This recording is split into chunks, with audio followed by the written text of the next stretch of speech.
और अब बात करते हैं महाकुंभ की। महाकुंभ में तकनीक और सांस्कृतिक संगम के अद्भुत प्रदर्शन की तैयारी है। मुख्यमंत्री योगी आदित्यनाथ के निर्देश पर श्रद्धालुओं की सुविधा का विशेष ध्यान रखा जा रहा है। मेले में आने वाले श्रद्धालुओं के लिए पर्यटन विभाग की ओर से 24, 25 और 26 जनवरी को ड्रोन शो का आयोजन किया जा रहा है। ये शो आधुनिक तकनीक और भारतीय संस्कृति का संगम प्रस्तुत करेगा, जो श्रद्धालुओं के लिए एक अविस्मरणीय अनुभव होगा। गणतंत्र दिवस पर इस आयोजन के लिए पर्यटन विभाग ने विशेष तैयारी की है।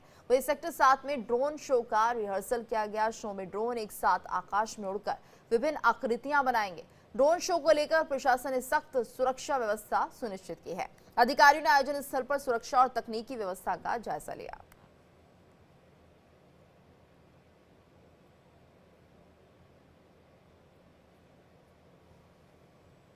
और बड़ी खबर प्रयागराज महाकुंभ से, जहां पर आज से वीएचपी का सम्मेलन होने जा रहा है। 4 दिनों तक चलेगा वीएचपी का सम्मेलन। आज केंद्रीय मार्गदर्शक मंडल की बैठक होगी। 13 अखाड़ों और 4 शंकराचार्य को न्योता दिया गया है। बैठक में वक्फ और सनातन बोर्ड पर भी चर्चा की जाएगी। तो बड़ी खबर, 4 दिनों तक चलेगा वीएचपी का सम्मेलन और आज से वीएचपी का सम्मेलन हो रहा है। प्रयागराज महाकुंभ में 4 दिनों तक चलेगा वीएचपी का सम्मेलन। आज केंद्रीय मार्गदर्शक मंडल की बैठक होगी। 13 अखाड़ों और 4 शंकराचार्यों को न्योता दिया गया है। इस वक्त हमारे साथ संवाददाता विमल श्रीवास्तव जुड़ गए प्रयागराज से। विमल, क्या जानकारी, क्या क्या कार्यक्रम रहेंगे इस दौरान?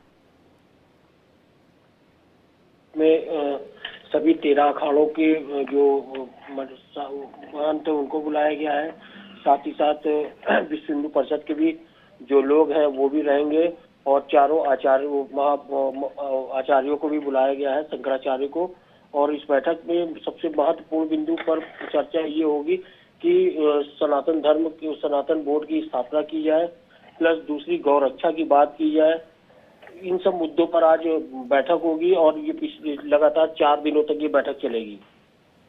बिल्कुल विमल, और जिस तरह से 4 दिनों तक वीएचपी का ये पूरा सम्मेलन है, और इसके अलावा क्या कोई इसमें बड़ी योजना भी तैयार की जा सकती है? और महाकुंभ से जुड़ा हुआ क्या कुछ इसमें विशेष और भी कुछ प्रावधान हो सकता है? बिल्कुल, महाकुंभ को लेकर भी चर्चा होगी और जो साधु संत है वो अपनी बात भी रखेंगे। सनातन बोर्ड की जो बैठक, सनातन बोर्ड बनाने की बात की गई है, उसको लेकर भी चर्चा की जाएगी, क्योंकि विश्व हिंदू परिषद भी इसमें शामिल होगा। और 27 तारीख को जो धर्म संसद होने वाली है उसमें सबसे महत्वपूर्ण बात ये रहेगी कि देवकी नंदन ने जो आह्वान किया कि 27 तारीख को जब तक सनातन बोर्ड की स्थापना नहीं हो जाती तब तक हम महाकुंभ मेले को छोड़कर नहीं जाएंगे। बिल्कुल। और विमल, अगर हम बात करते हैं यहाँ पर लोगों के समर्थन की, तो सनातन बोर्ड को लेकर किस तरह के रिएक्शन मिल रहे हैं? क्योंकि महाकुंभ में हम देख रहे हैं कि देश विदेश से काफी तादाद में लोग यहाँ पर पहुंच रहे हैं, और अगर ये सम्मेलन होता है, जाहिर सी बात है लोगों को भी यहाँ पर अवगत कराया जाएगा कि वक्फ बोर्ड की तरह ही एक सनातन बोर्ड की मांग भी अब हिंदुओं की तरफ से उठने लगी है। बिल्कुल, यहाँ की जो जनता, श्रद्धालु है, वो भी यही चाह रहे हैं कि जिस तरीके से वक्फ बोर्ड ने बनाया गया था, उसी तरह अपनी सनातन को बचाने के लिए सनातन बोर्ड बनना चाहिए। और उसी को लेकर यहाँ पर ये धर्म संसद की जा रही है। और जो श्रद्धालु वो भी ये चाह रहे हैं कि जल्द से जल्द सनातन बोर्ड की स्थापना हो और सनातन धर्म की जो बात कही जा रही कि उसको बचाने की बात, तो वो भी सनातन बोर्ड बन जाने के बाद उसको भी बचा दिया जाएगा। जिस तरीके से मुस्लिम समाज के जो लोग हैं वो अपने जमीनों पर मस्जिदें बनाकर और तमाम वो चीजें बनाकर वो ले लेते हैं, तो उन सब चीजों पर ये होगा कि वो कुछ मतलब कब्जा नहीं कर सकते हैं।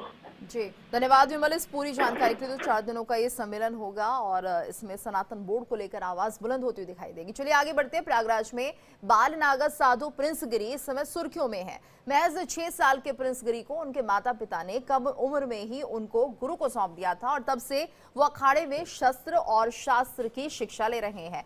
वैसे तो लोग 10 से 12 साल की उम्र तक बच्चे खिलौनों से ही खेलते रहते हैं, लेकिन इसी उम्र में कई लोग साधु सन्यासी बन जाते हैं। इनके सन्यासी बनने का प्रसंग भी काफी चौंकाने वाला है।